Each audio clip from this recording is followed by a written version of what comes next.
What's your name? Jasmine also. Jasmine Hudson. Jasmine also. Same question.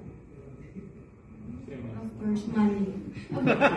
Aside from that, of course, we cannot deny the fact that we took this course because of money and passion as well.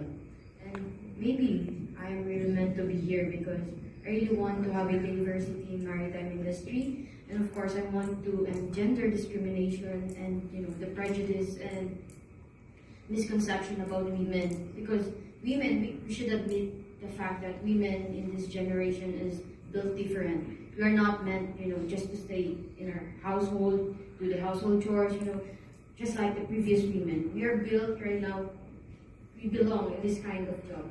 And we are willing and we have to prove something that we can do what men can do. Well said, Miss Jasmine. Yes, sir, that is all true. And thank you. Again, I do believe that they also want to have their gratitude.